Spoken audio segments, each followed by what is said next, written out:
millones de alcohólicos, millones de drogadictos han sanado, no han sanado. Gente, y siempre yo comento con mi esposa, le dije, porque siempre le dije, sacaron a Dios de todos lados, sacaron a Dios. Yo sé que los doctores, Dios los estableció, Dios estableció leyes, Dios estableció muchas cosas, pero aún de la medicina han sacado a Dios. Hay doctores que sí dicen, te recomiendan, ¿sabes qué? Ora a Dios, busca a Dios y te dan medicina como quiera, pero ellos dicen, busca a Dios, Él es la solución. Hay otros que no te dicen nada, ellos confían en su medicina, pero si usted se pone a ver, ¿por qué hay miles de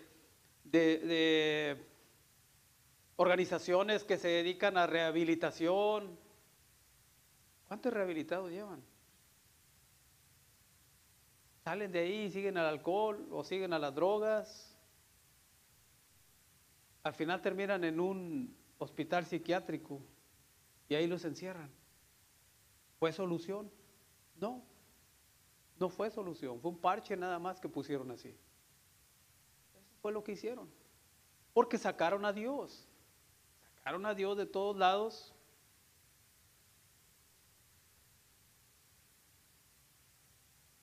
Ahora le llaman enfermedades a todo eso, al alcohólico. Tiene la enfermedad de alcoholismo. Eso no es una enfermedad. No es una enfermedad. A la droga, al drogadicto le llaman, tiene la enfermedad de drogadicción. Eso no es una enfermedad. Y la única solución que yo conozco ahora y usted es Cristo.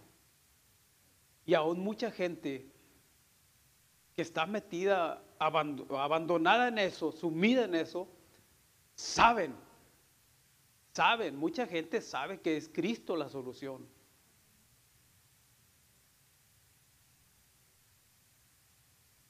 No lo buscan. Hace poco yo conocí a un señor aquí en Lockhart. Ahorita no le he mirado, pero él no tiene casa. Mi esposa lo conoció también y creo que tiene artritis, dijo que tenía, le dolían mucho sus pies. Y vive, si usted conoce Lockhart, está el Dairy Queen o el DQ, está aquí y la calle que corre así es el 20, le ve que el 20 está escaloneado así y sigue allá por la gasolinera Valero.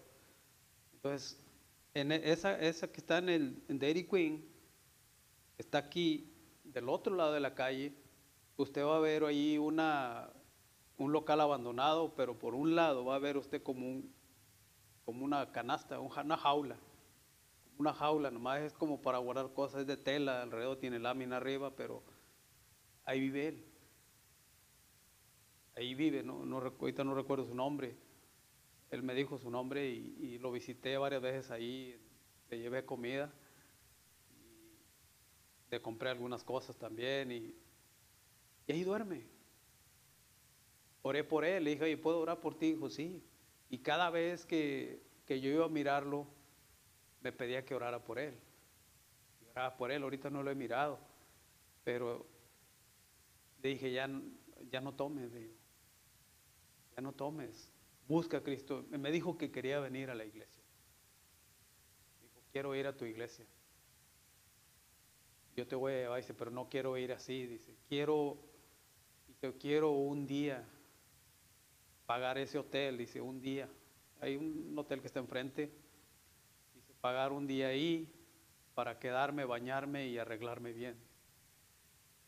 Dice, pero quiero venir a la iglesia. El alma quiere de Dios. Por eso queremos buscar de Dios.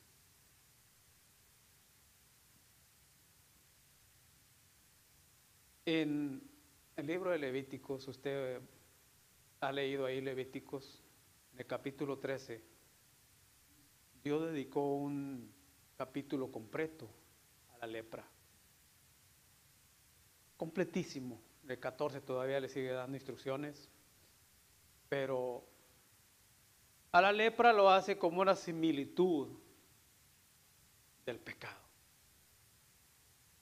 Ahí en ese capítulo usted lo lee y le habla de lo que es la lepra, lo que hacían los sacerdotes cuando se presentaba la persona que veía una mancha o algo en una tiña en el pelo, y él iba al sacerdote y el sacerdote confirmaba si era lepra, tiña, que era lo mismo. Entonces lo sacaban del campamento, y cuando si regresaba y se presentaba y seguía lo mismo, pues entonces lo sacaban definitivamente del campamento, le rasgaban su ropa. Cuando rasgaban la ropa de ellos, eso significaba que eran cortados del pueblo de Dios o del pueblo. Ya no pertenecían al pueblo. Y es el único. Está tremendo, o sea, si usted lo lee, está tremendo lo que dice ahí. Y eso nada más era una sombra de lo que la comparación que se estaba haciendo del pecado, de lo que hace el pecado. Pero para todo había un remedio que ya estaba establecido desde mucho tiempo atrás, desde Génesis, o mucho antes de Génesis. El Señor sabía lo que iba a hacer. Había un remedio y había una cita, una esperanza. Usted tuvo la cita y se cumplió. Había una esperanza que no sabía, ni usted ni yo sabíamos que había una esperanza, que tenía una cita con el Señor, ni mucho menos sabíamos que había un remedio. Y ahí en Mateo, enlazándolo un poquito con ese capítulo 13 de Levíticos, a este mundo, ahí en Mateo, en el capítulo 1, del 18 al 25, nos habla de, por supuesto, del nacimiento de Jesús. Vamos a hacer un pequeño espacio ahí. Dice, ¿cómo llegó a este mundo el amor de Dios? A este mundo de pecado. Un ser limpio, un ser puro, que vino a este mundo de pecado. Además dice que crecía en sabiduría, hablaba con los maestros de la ley de cosas que a ellos mismos les sorprendía, porque era un niño. Y él crecía, y crecía en sabiduría, crecía en estatura, y seguía creciendo en sabiduría. Pero en ese proceso que Jesús llevaba, al mismo tiempo él era humano y era divino. Como humano, dijo el mensaje, que dejáramos todas las cargas que traemos nosotros, que las entreguemos a Él. Él habla de eso, Jesús habla de eso también en sus evangelios. Y en ese proceso que yo le comento, no podemos decir nosotros, o al menos no podemos decir, bueno, pues es que era Jesús, y yo tengo esta carga, tengo esto que traigo en mi vida y no me deja en paz. En la humanidad de Jesús sintió lo mismo que usted y yo sentimos, o seguimos sintiendo. Él sintió hambre, él sintió sed, él se cansó, él dormía y él comía. Se cansaba también. Pero en su divinidad, él sanaba, él daba amor.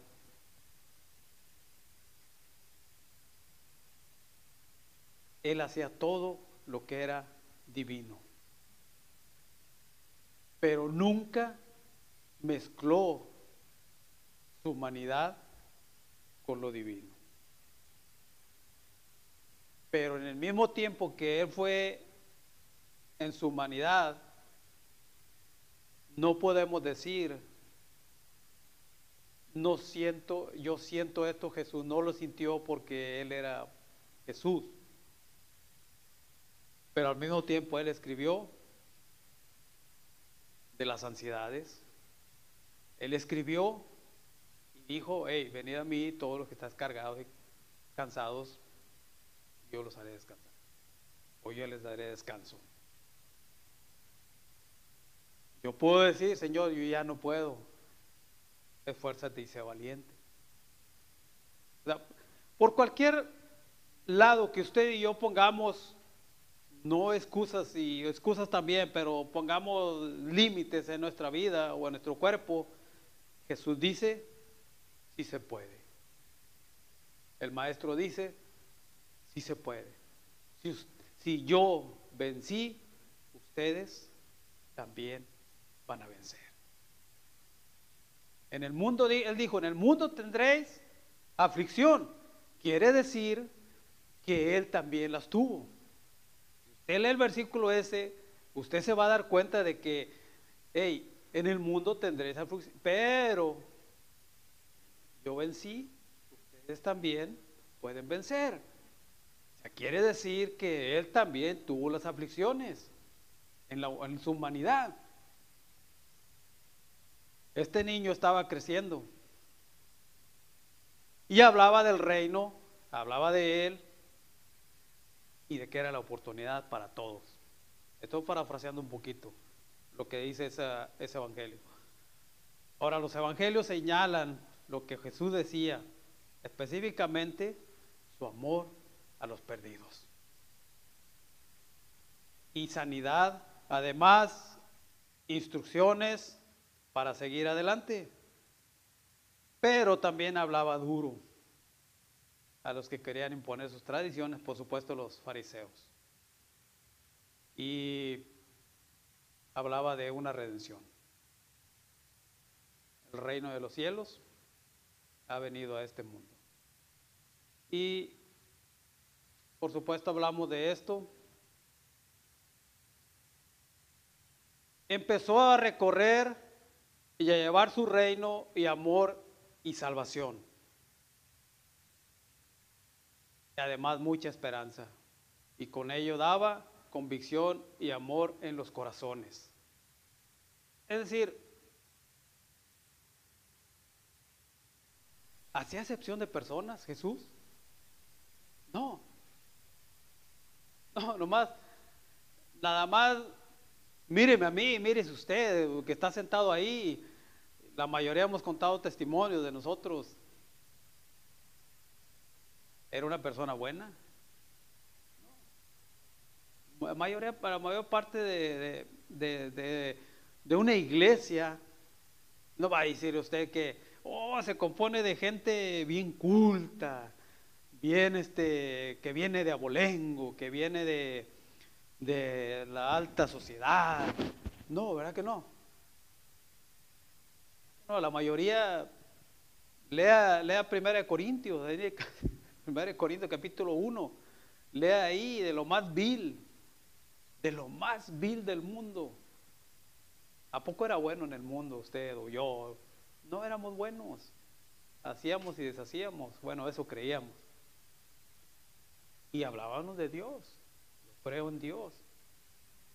Pero con los hechos que nosotros hacíamos, lo contrario.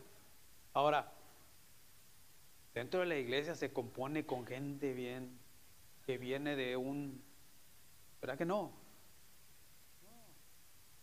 Muchos venimos de hipocresía, muchos venimos de envidia, muchos venimos de todo es pecado, y pleitistas, borrachos, y nomás mire, no hizo excepción de personas. Yo no le digo que el Señor tiene abogados, tiene ingenieros, tiene doctores, de todo. Pero aún así, que aunque sean personas estudiadas y lo que sea, usted cree que son unas personas con un lado muy bonito, tienen su lado oscuro también. Pero el amor de Dios fue derrochado en todo su caminar desde que Él anduvo en esta tierra. Ahora, Él daba convicción a los corazones en Lucas 4, capítulo 4, 14 al 19. Nomás le estoy dando las citas, son ejemplos. Cuando Él regresó en poder de espíritu, él se retiraba, por supuesto, se retiraba, pero regresaba con poder y en el espíritu. Y las nuevas acerca de Él, y enseñaba en las sinagogas, y era alabado por todos, pero había quienes no lo alababan, hablando de los fariseos.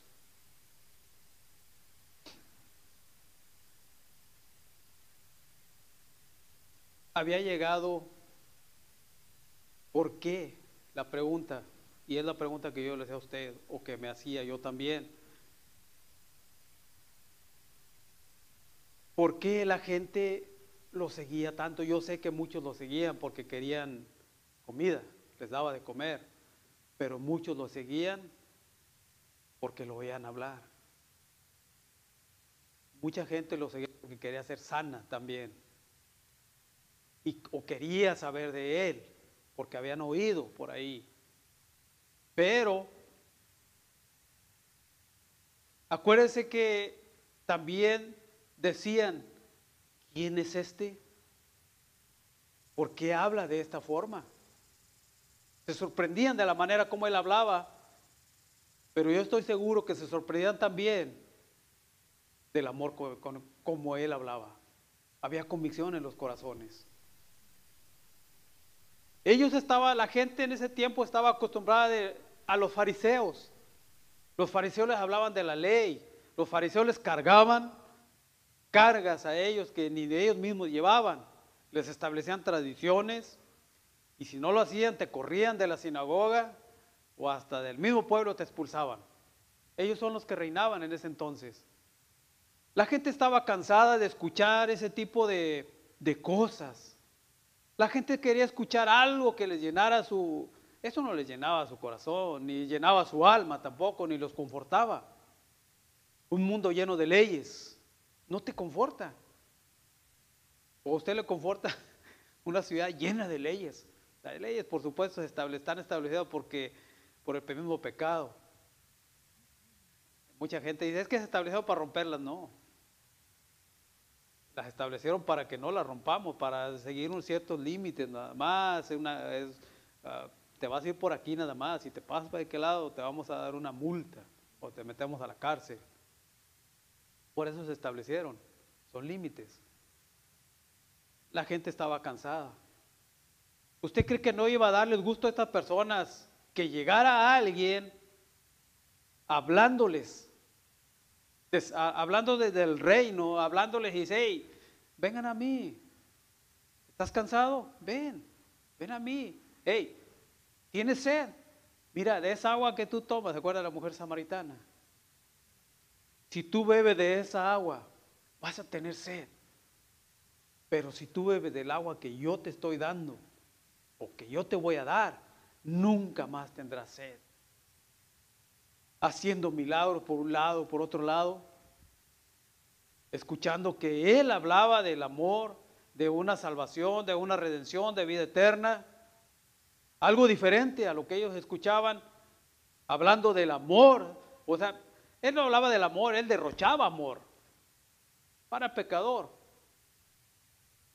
Imagínense que con aquella mujer adúltera, cuando llegaron todos ahí y le hubiera dicho, todos con las piedras en las manos, llegaron a Jesús, ¿y tú qué dices? Pues apedréenla, porque así dice la ley, mátenla.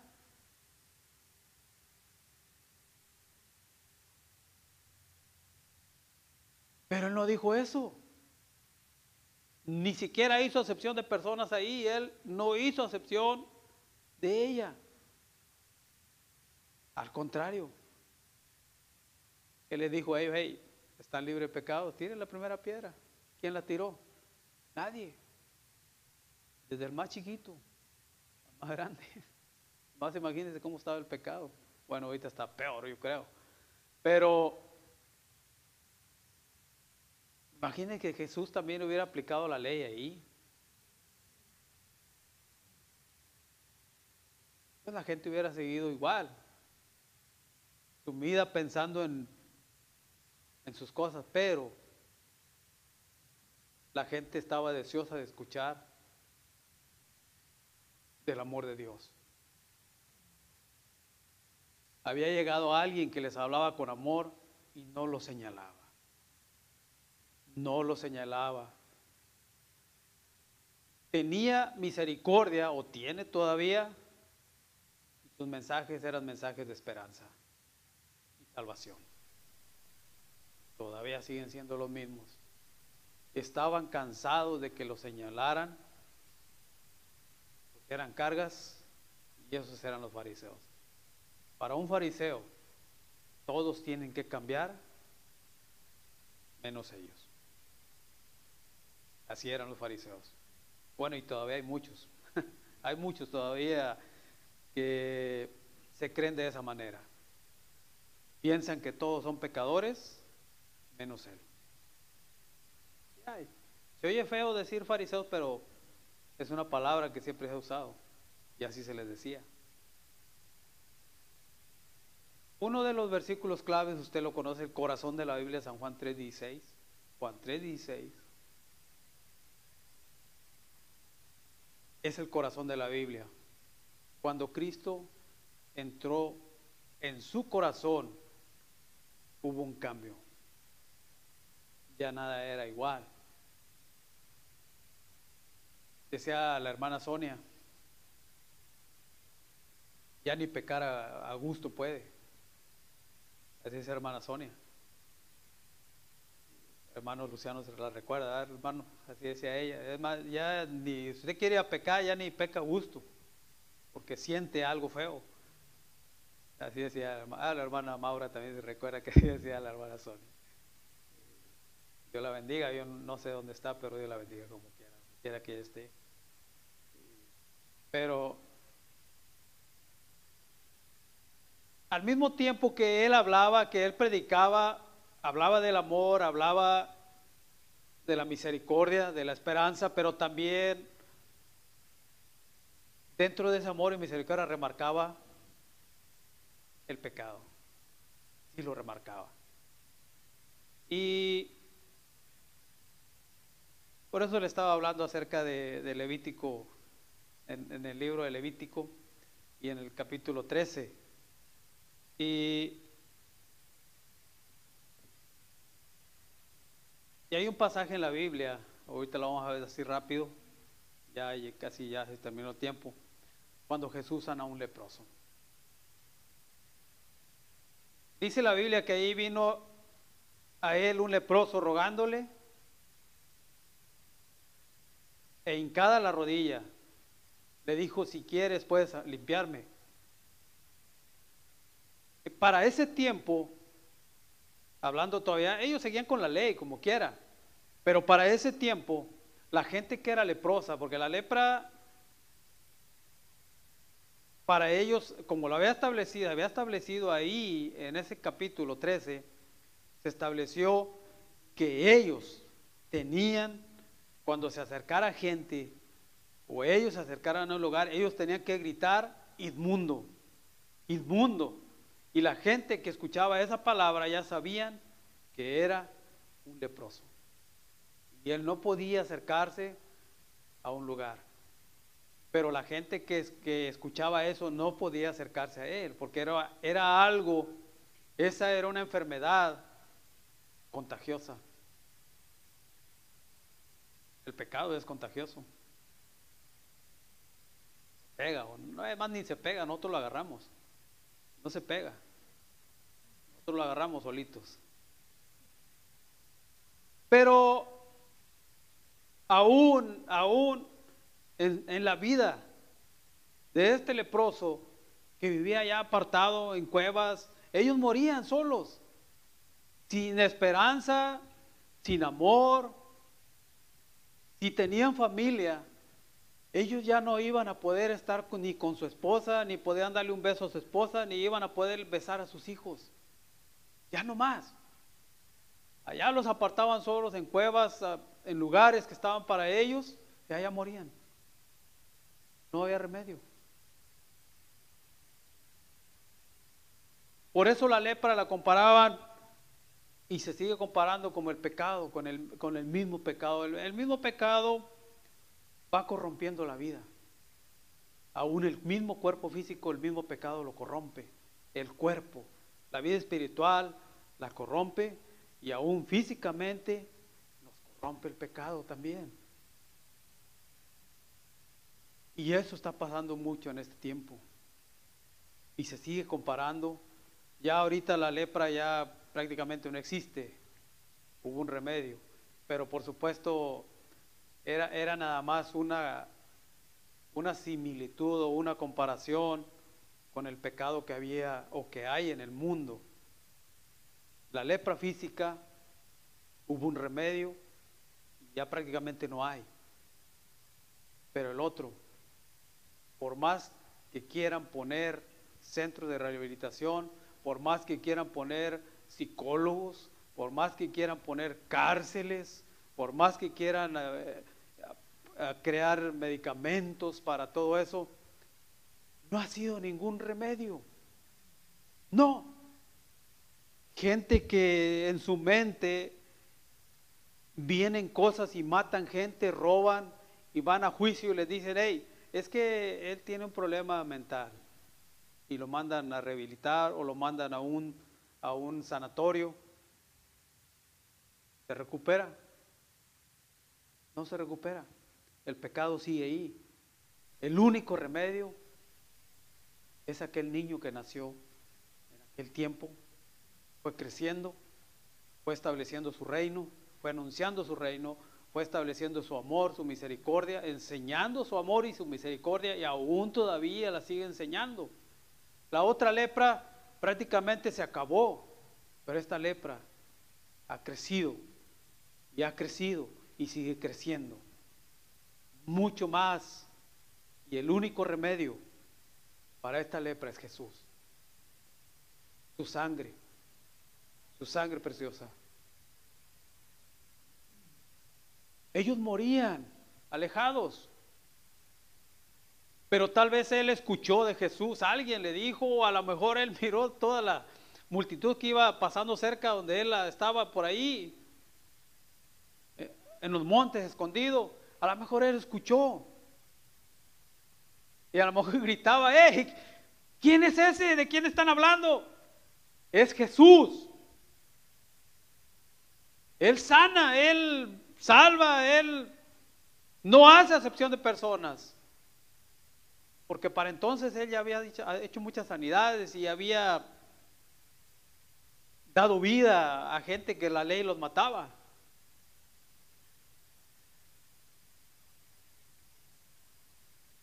Ellos no podían acercarse a nadie, los leprosos.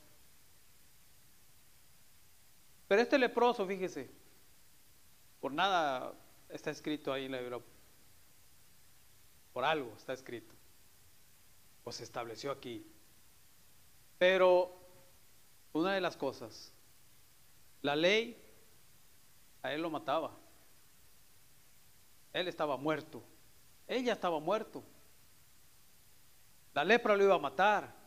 Si él salía al pueblo, lo iban a matar de todas maneras. Imagínense la actitud y la valentía de este hombre, pensando, ok, pues yo quiero ir a ver, ellos dicen que Jesús, que Él sana, me están diciendo que es Jesús, bueno, pues yo voy a ir, de todas maneras voy a morir. Era su pensamiento. Si usted lee la escritura, va a la ley, la idea de él dijo, parafraseando, bueno, de todas maneras estoy muerto. Si yo voy ahí, pues qué más da, me van a matar a pedradas.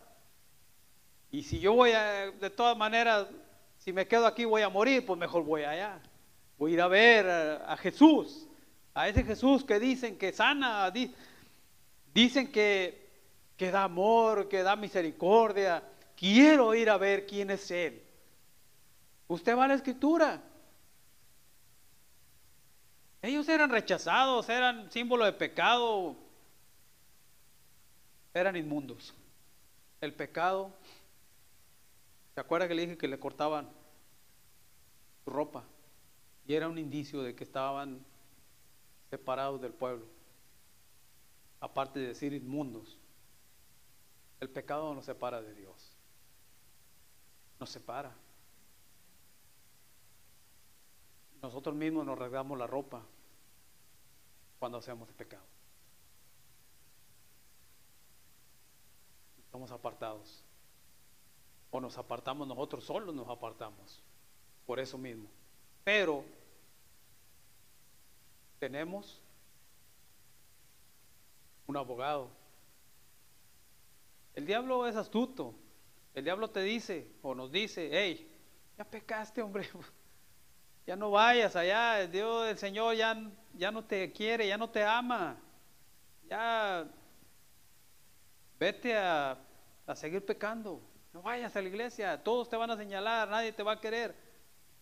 Primero te hace pecar y luego te señala. Mucha gente cae en ese juego de Satanás y se alejan, y se alejan. Pero va a volver a llegar a una cita, como el hijo pródigo, y se van a recordar. Y van a volver una vez más a los pies de Cristo. Este hombre fue delante de Jesús. Él no estaba arriesgando nada. De todas maneras iba a morir. Como en este mundo, ahorita mucha gente está muriendo en pecado. Pero a veces tampoco quieren nada de Jesús. Quieren. Él dijo: no voy a perder nada. Fue, se paró enfrente y Jesús le dijo: quiero ser libre.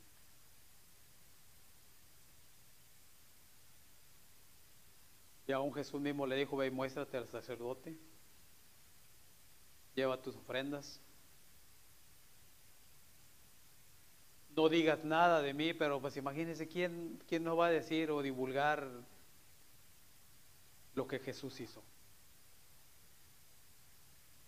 No nos podemos callar.